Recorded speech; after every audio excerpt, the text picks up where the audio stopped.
Hello મિત્ર, જય શ્રી કૃષ્ણ, જય માતાજી. તો ફરી આપની મારા એક વિડીયોમાં એક વાર્તામાં આપનું સ્વાગત છે. તો મિત્રો, એક દિવસની વાત છે. રાજા અકબર ને બિરબલ નગરમાં રાત્રે ફરવા નીકળ્યા.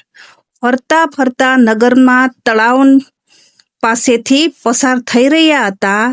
તો એવામાં રાજા અકબરને વિચાર આવ્યો કે શિયાળાનો સમય હતો અને બિરબલને કીધું કે બિરબલ, જો આ શિયાળાની કડકડતી ઠંડીમાં કોઈ માણસ આખી રાત ગળાડૂબ પાણીમાં ઊભો રહે તો હું તેને 100 સોના મોહર આપું.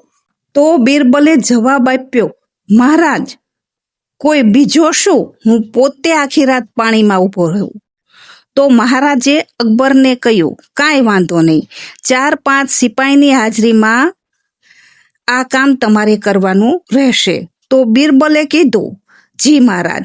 પછી બિરબલે આખી રાત પાણીમાં કાઢી નાખી અને સવાર થતાં જ બધા મહેલમાં ગયા. રાજાએ પૂછ્યું સિપાહીઓને, આખી રાત બિરબલ પાણીમાં રહ્યા હતા? તો સિપાહીઓએ કંઈ કીધું કે જી મહારાજ. પછી રાજાએ બિરબલને પૂછ્યું, તમે આ કામ કર્યું કેવી રીતે? તો બિરબલે કીધું, મહારાજ, હું તળાવમાં ઊભો હતો તો દૂર દૂર એક દીવો સળગતો હતો. તેની સામે જોતા જોતા આખી રાત વીતી ગઈ.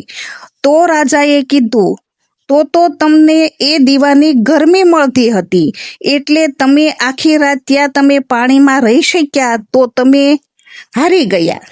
બિરબલે કીધું, જી મહારાજ, વાંધો નહીં, હું હવે જમીને પાછો મહેલમાં આવું છું. પછી 12-1 વાગ્યો તોય બિરબલ આવ્યો નહીં.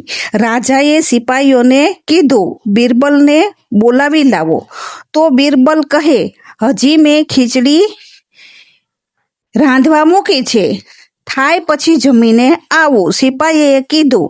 બિરબલે કહેલી વાત મહારાજને કીધી. પછી 2-3 વાગ્યા તોય બિરબલ આવ્યા નહીં. પછી સિપાહીઓ ગયા. આ આખો દિવસ આવી જ રીતે નીકળી ગયો, તોય તે બિરબલની ખીચડી રંધાણી નહીં. પછી પોતે રાજા ત્યાં આગળ ગયા અને કીધું કે બિરબલ, તારી કેવી ખીચડી છે, હજી થઈ નથી? તો બિરબલ ત્યાં આગળ એને ત્યાંના વરંડામાં લઈ ગયા અને બતાવે છે કે મહારાજ, ખીચડી થાય પછી હું જમીને આવું ને, હજી ખીચડી તો ચડી નથી. તો રાજા કે, આખો દિવસ આ કેવી ખીચડી, કે હજી ખીચડી નથી ચડી? તો કે ચાલો મહારાજ, હું તમને બતાવું. પછી એને ત્યાં આગળ એના વરંડામાં 3 ટ્રાયપોડની જેમ વાંસડા બાંધેલા, એની ઉપર એક મટકીની અંદર પેલા ચોખા, મગની દાળ, મીઠું, પાણી વગેરે નાખીને ઊંચે લટકાવી દીધી. તો મહારાજે કીધું કે આ તો કઈ ખીચડી ચડતી હશે, તમારી માટલી છેક ઉપર છે અને તાપ તમે નીચે કરો છો. તો બિરબલે કીધું કે હું તળાવમાં હતો, દીવો મારાથી કેટલો દૂર હતો તો મને દીવાની ગરમી મળતી હશે. મહારાજ અકબર બિરબલની વાતથી ખુશ થયા અને એમને 100 સોના મોહર આપી. તો મિત્રો, મારી વાત તમને કેવી લાગી? વાત તમને સાચી અને સારી લાગી હોય તો ચોક્કસથી સબસ્ક્રાઇબ કરી દેજો. ઓકે, ધન્યવાદ.